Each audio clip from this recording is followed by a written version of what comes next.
This is The Edge of Innovation, Hacking the Future of Business. I'm your host, Paul Parisi. And I'm Jacob Young.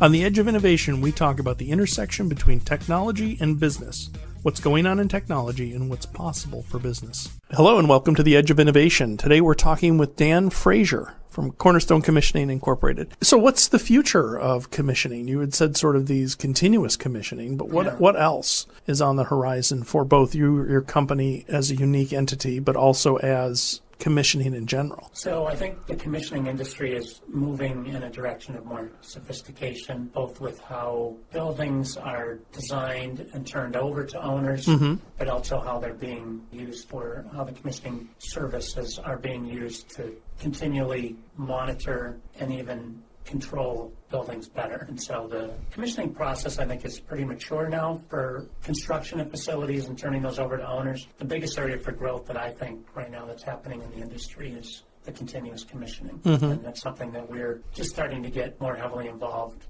in on several projects. Interesting. Are you doing anything, or is that involved at all with the Internet of Things, or is... Yeah, I think the Internet of Things is one aspect of it, and obviously the connectivity of buildings for continuous monitoring and control. That whole Internet of Things is just, it's embedded in it all. I don't know which is a subset of which, but they're definitely connected. Well, in the software world, we have, within the code we write, you're supposed to write these things called unit tests. And I say you're supposed to because a lot of people don't. And it's also a lot of work. But it's basically when you write code, you want to put interfaces in it that allow you to test it. So that when somebody changes something, you can see if they broke something. Yes. And then you have an automated test suite that says, oh, I send a number 5 to this piece of software and it should come back with a number 7. And then if that doesn't happen, and you're continuously testing that. Yeah. So if something happens, an alarm goes off and somebody's told, hey, you got a problem here in this code. Yes. That's grossly simplified. That's a good description of what we're talking about. Right. So you're actually starting to see that in the building maintenance. So you don't have to have a failure in order to have noticed it. You don't have to have a failure. Correct. And there's anticipation of what looks like it could be a failure. Interesting. So that's coming, or it's here. It's here, and it's in the developmental stages. Right. It's an exciting part of where the industry's going. Right. Cool. So what's on the agenda or on the horizon for Cornerstone? Well, Cornerstone is at a place where we're refining what we do. It's exciting, just what's happening within the company. It's a very healthy place to work. We have just a wonderful team of people. Yeah, I got to say that of every person I've met, several of them, they're just great, nice people, really nice people. And I think that's a huge benefit. I mean, I would hope that your customers would see that, but I think it's a differentiator. It's got to be. Yeah, well, we don't have products that we sell at all. Everything is service. And so the capability of our people to know technically what they need to do, but also to communicate it in a way really succinctly and in a winsome way. Right. It takes some unique skills. And so we've been fortunate to find really good people and build a team. And so we're just refining how we do things. We're commissioning agents, we're commissioning authorities, so we're continually looking at how we do things. And so over time, we just keep getting better at what we do. Cool. So for our listeners, if they're sitting out there and saying, gee, I want to do that, what's the mix that makes for you a good employee? I mean, they've got to be, good communication skills and a happy person, whatever, all those soft skills. But what are the skills that say, if you're not detail oriented, I would imagine you would say it's probably not for you. Yeah. Is that true, or is it? So what's the key differentiators that you're looking for in hiring people? Well, the technical skills when it comes to systems, to be able to look at any system. And the realm of systems that we look at, it could be a data center with a power feed system that you actually have to look at how the power is being fed and backed up. You have to look at mechanical systems like fans and boilers and pumps and valves and dampers, and to be able to go out on a job site, on a construction site, and know what to look for. We have checklists that Savior Labs is familiar with because you worked in our database. Right. And those checklists can be are helpful, but just because you've got a checklist that says, is the valve accessible? Right. What does that really mean? Well, I can see it and I can get on a ladder and get to it. Right. Well, just because you can see it right now and get on a ladder to get to it, is it accessible for the way that it needs to be? Sure. So there's some system knowledge that has to be inherent as we hire somebody. And so one of the questions that we'll ask, and this is actually a pretty telling question when we go to hire somebody, tell us what your hobbies are. Okay. Yeah, I found that good. Yeah. What do they say, or what's a good answer? A good answer, well, the best answers are, I have this electronics shop set up in my garage Really? that I just love, finding out all these new sensors and how they interact with the software. Have you had people say that? Oh, yeah, we have. Oh, that's cool. 3 people in our company that are really good with, they'll just buy all these widgets. I don't know what they are. I mean, I come from a trades background with mechanical, electrical, plumbing. Right. That's what and I know how to do all the sequences of operation and the control system Sure. to make those work. That's my hobby. Right. Which my work is my hobby, sadly. But anyway, these guys, if you look in their garage, you'd be like, what in the world are they doing? It That's looks like cool. they're inventors. Those are the best guys that really, really perform the best in our company. So tinkerers. They're tinkerers. They think about what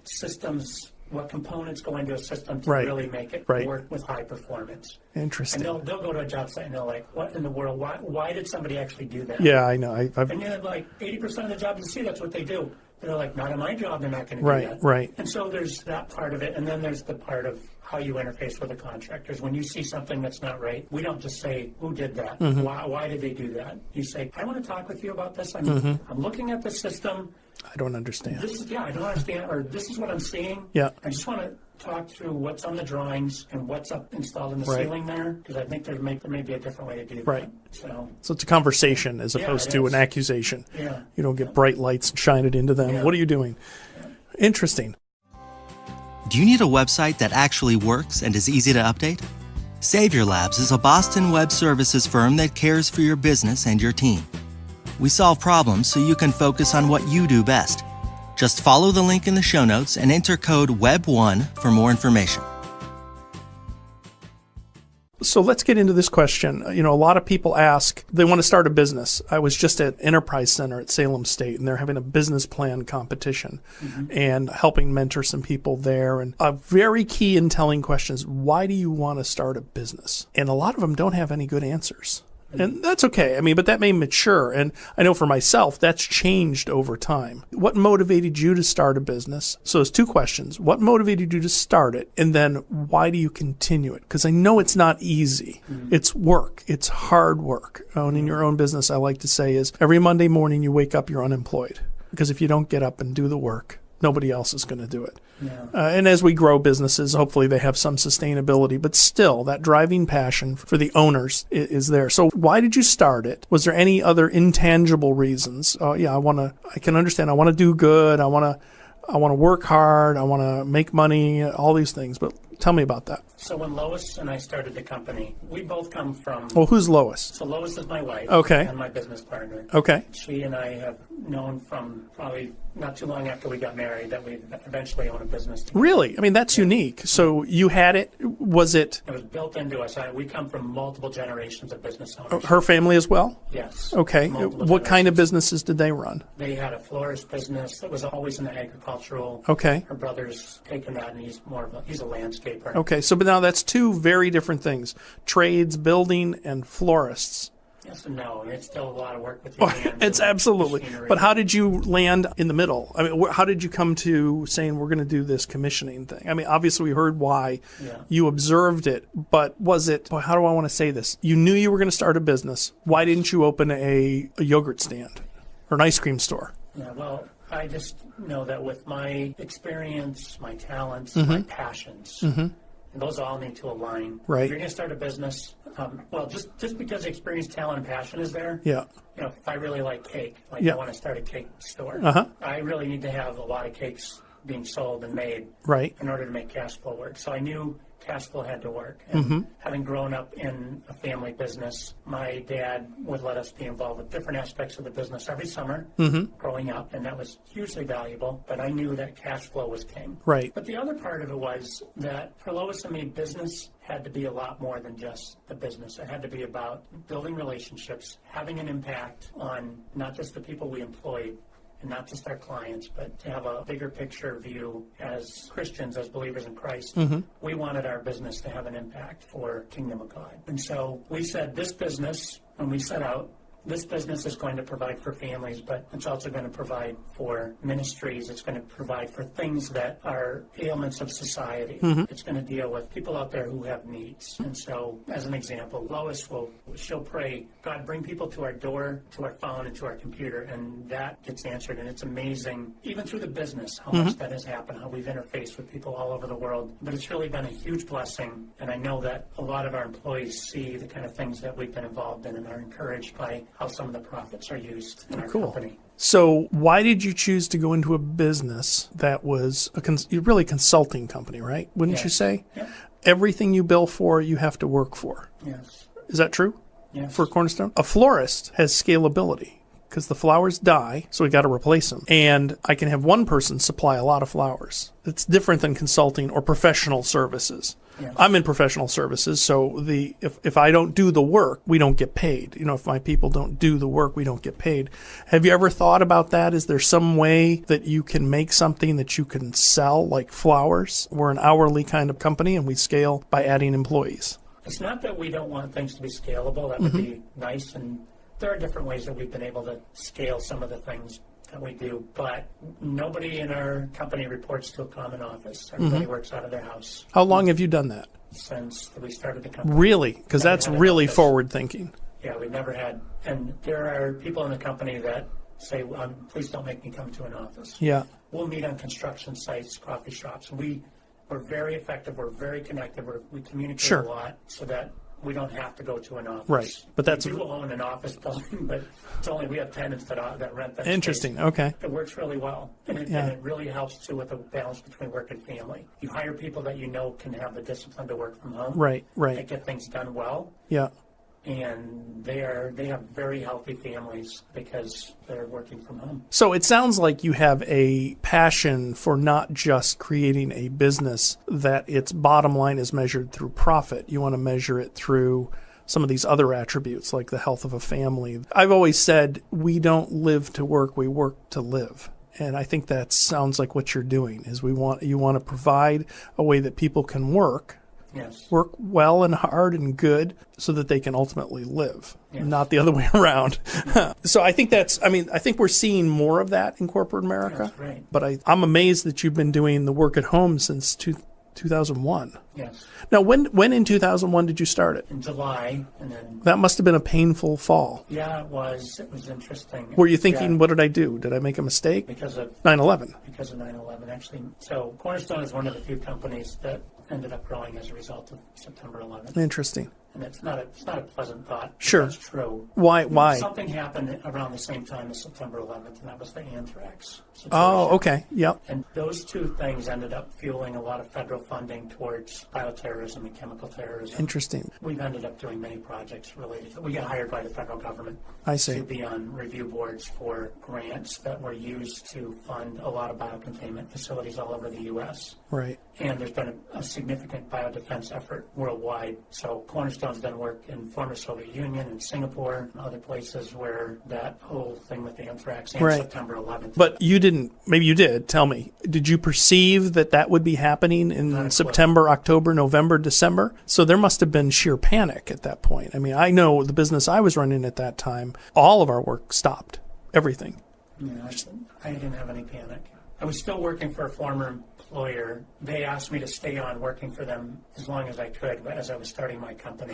Because they actually, what I was doing and what I was about to start and what I was doing for them were very well aligned. Oh, interesting. And so I actually worked for them for 9 more months after I established the company. And then when that happened, I was already focused on laboratory animal facilities. I see. And biomedical research was very significantly funded already. I see. By the federal government. So September 11th really didn't cause any hiccups. Interesting. Okay. Yeah. Well, I point that out because we're talking to people who are starting businesses or thinking about that, and you couldn't have anticipated 9/11. You couldn't have anticipated the anthrax things, and that's the life of a small business or any business. Is what do you do? I didn't know that would actually fuel the funding of our company. Right. I had no clue.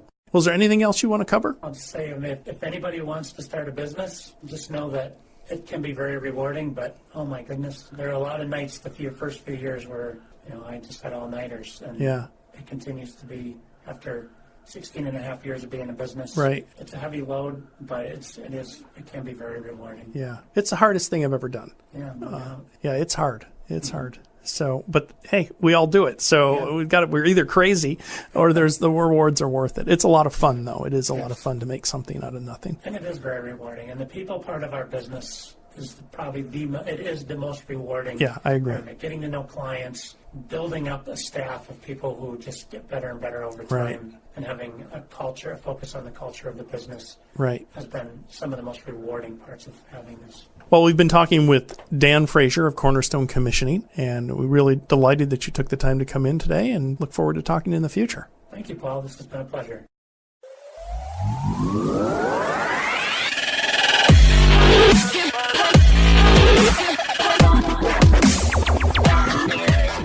The Edge of Innovation is brought to you in partnership with Savior Labs. Savior Labs exists to help businesses mature and strategize for the future. Learn more about Savior Labs at saviorlabs.com. Thank you for listening to this episode of The Edge of Innovation, Hacking the Future of Business. For the show notes and more information about Paul, please visit paulparisi.com. The Edge of Innovation is produced by Jacob Young in conjunction with copious amounts of coffee. Music on today's episode was from bensound.com. Paul can be found on Twitter at pdparisi and on LinkedIn at linkedin.com/pdparisi. This episode, like all our episodes, is transcribed and available at paulparisi.com. Thanks for listening, and we'll see you next week.